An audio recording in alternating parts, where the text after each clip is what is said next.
I gave birth to her, raised her, sacrificed decades of my life so she'd never have to struggle like I did, and now she wants me to watch her wedding from a Google Meet link. Not attend, not be present, just sit in silence and stream it, as if I were some stranger.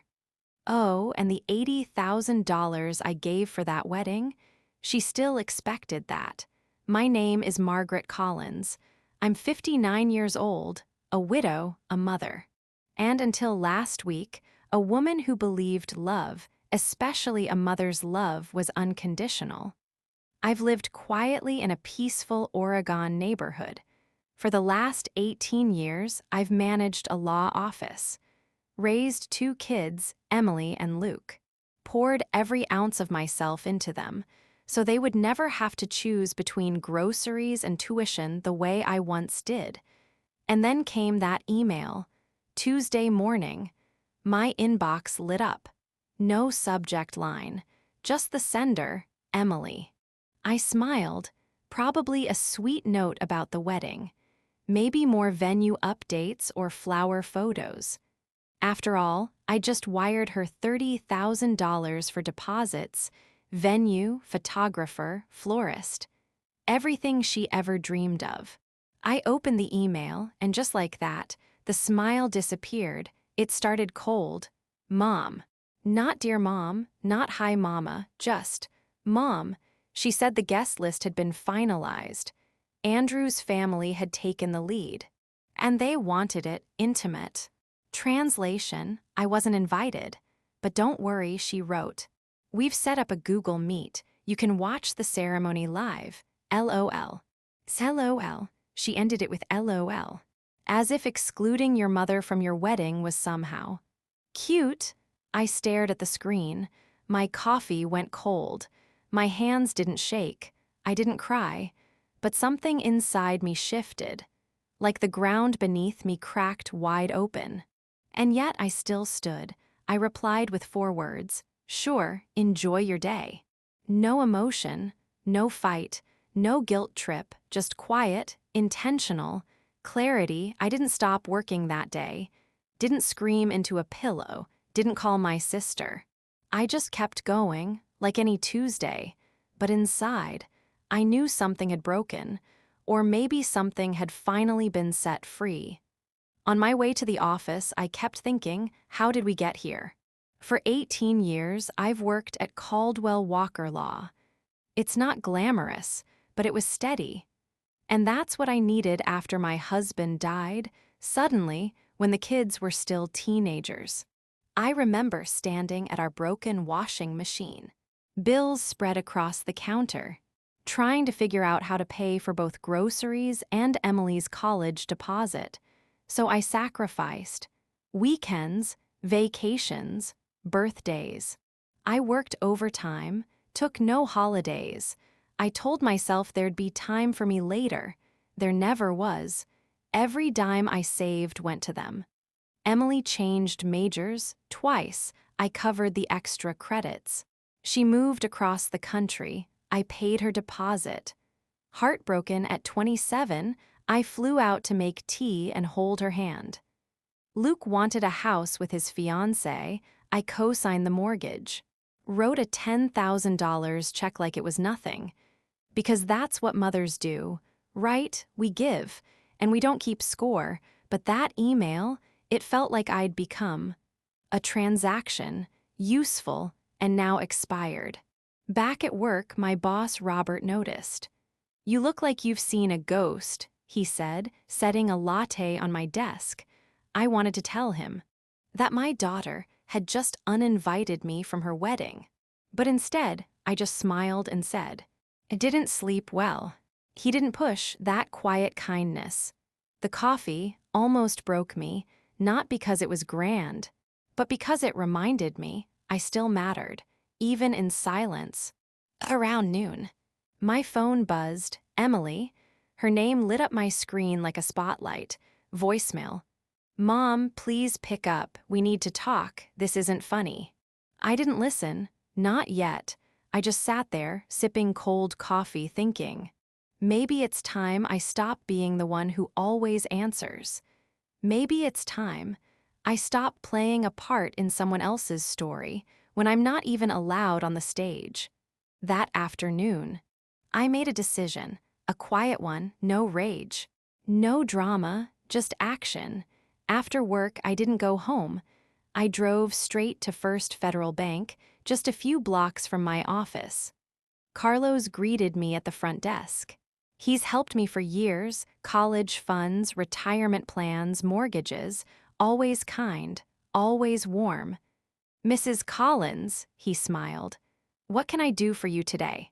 I sat down, placed my purse on the floor, folded my hands, then said, calm as ever, I need to cancel a wire transfer. He blinked. Which one? The Napa wedding payment. Carlos hesitated. There may be a cancellation fee depending on. He paused. May I ask why? Circumstances have changed, I said simply. He typed for a moment, then looked up. You're in luck. It hasn't been processed yet, just in time. He glanced at me. Are you sure, Mrs. Collins? It's $50,000. I nodded. I'm sure. I had already sent $30,000 weeks before. This would have made it $80,000. $80,000 for a wedding I wasn't even invited to attend. I signed the forms, stood up, left the bank. I didn't feel guilt, I felt clarity by the time I got home. There were 9 missed calls from Emily, 2 from Luke. One voicemail simply said, Mom, please don't do this. I turned off my phone, poured myself a glass of red wine. It was the same bottle I'd saved for Thanksgiving. Emily was supposed to visit. She canceled last minute. Work, she said. I sat on the porch. Let the spring dusk settle around me, birds chirping, a neighbor's dog barking, the kind of quiet that stings more than noise. And then the memories came, like waves, birthday parties I planned alone, holidays I spent hoping for a call that never came, the shoes I never bought, the 14-year-old car I kept driving, vacations I canceled, all those little sacrifices no one ever noticed. I thought about Andrew's mother, a woman who barely knows Emily, yet her opinion carried more weight than mine. I thought about how Emily ended her email with LOL, as if watching your daughter's wedding from a laptop was a joke.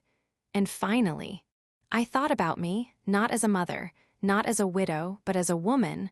What do I want? Peace, dignity. A life that isn't built on being useful to people, who only show up when they need something. Around 9 p.m., the doorbell rang.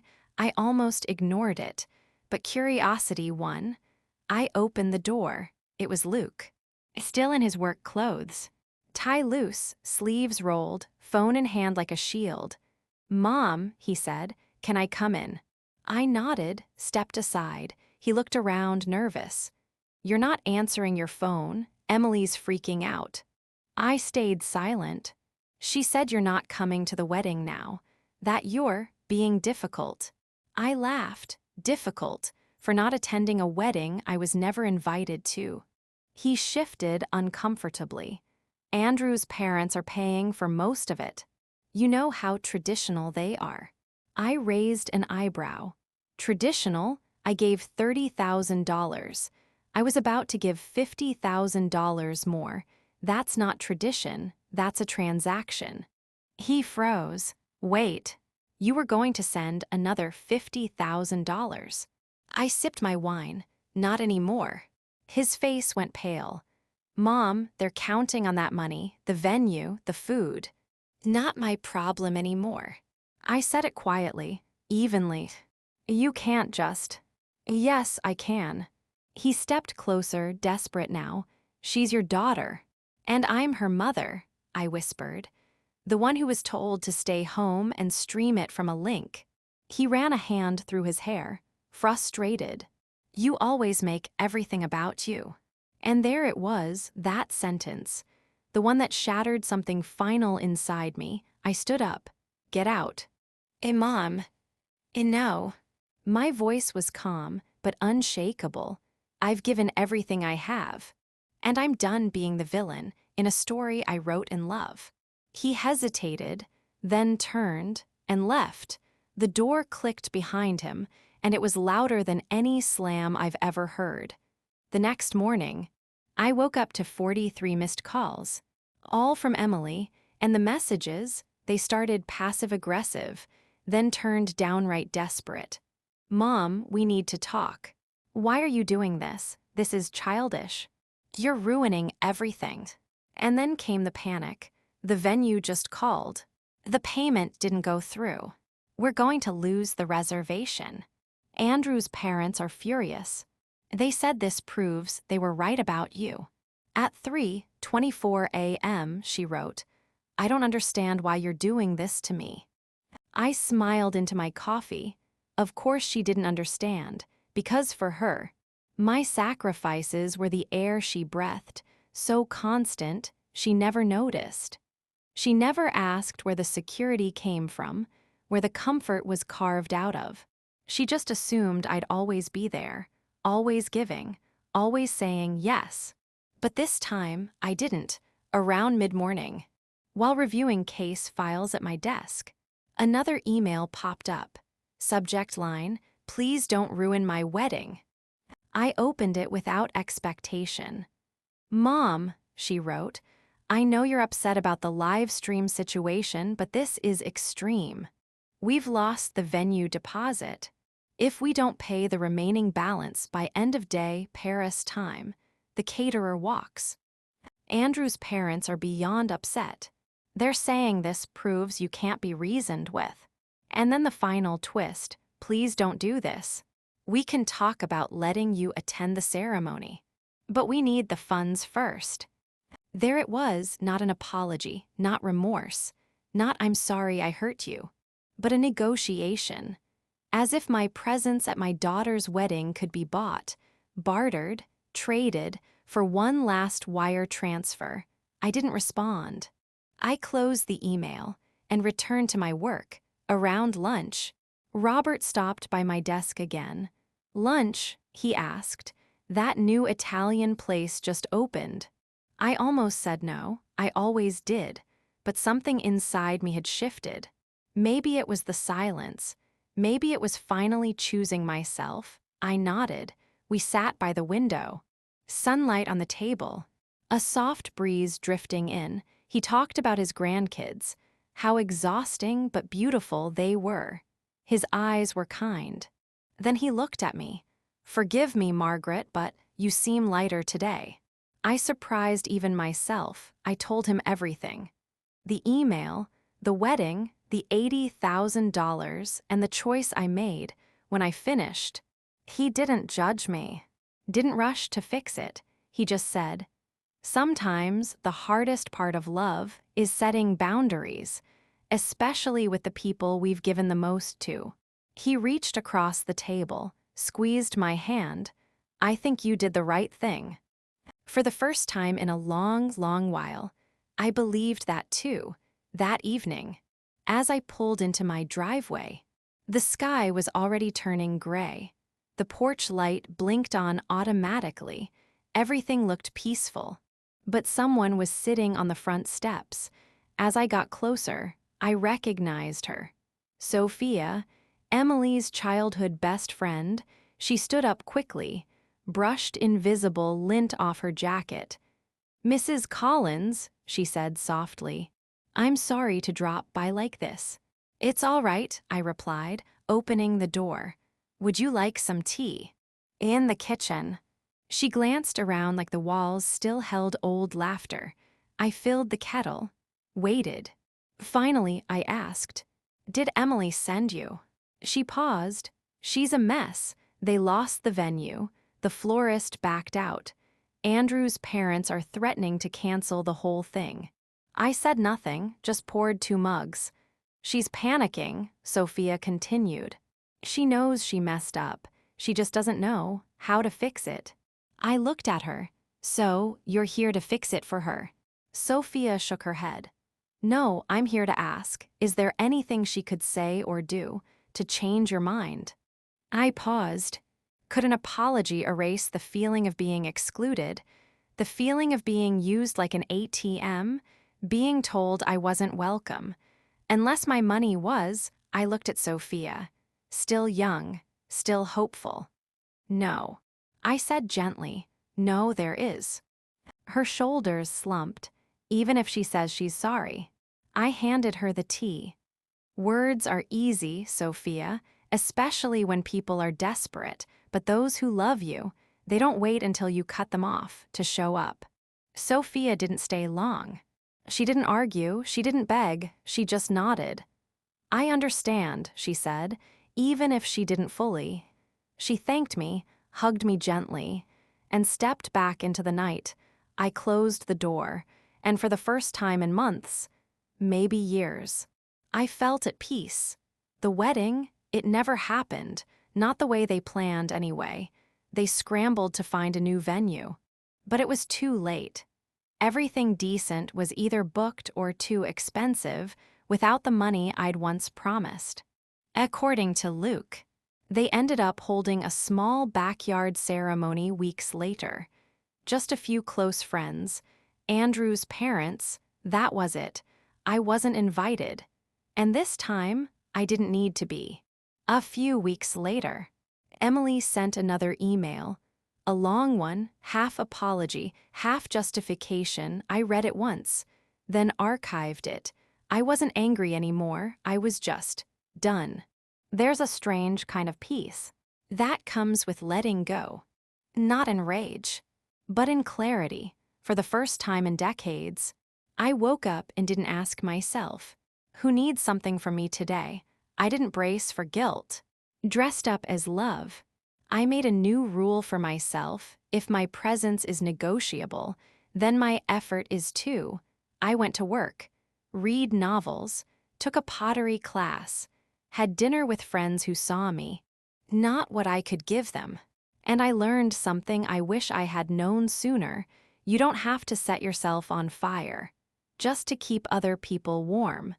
If this story speaks to you, leave a comment below. You're not alone.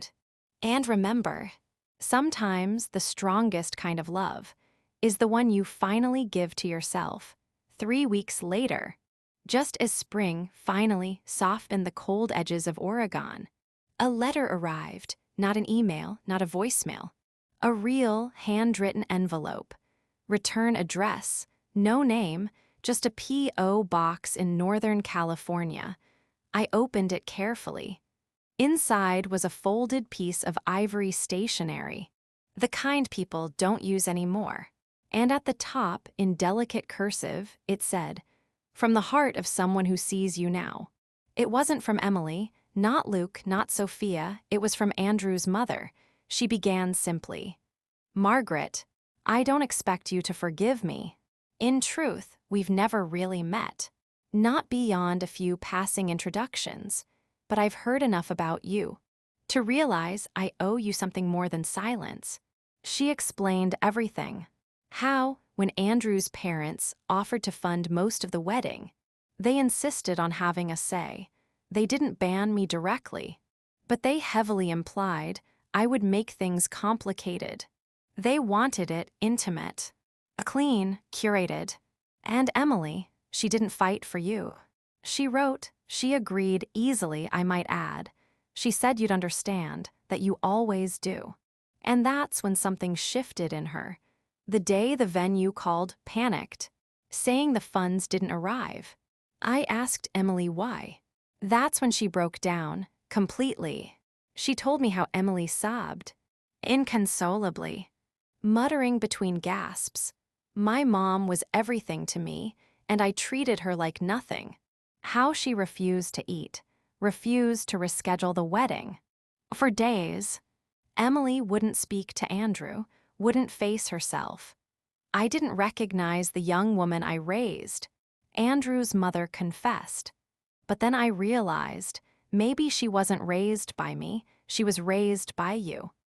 The letter ended like this: I don't expect you to forgive her today or tomorrow, but I want you to know. You weren't forgotten, you were feared. Feared for the truth you held. Feared for the mirror you placed in front of them all. But mirrors don't lie, Margaret, and neither did your silence.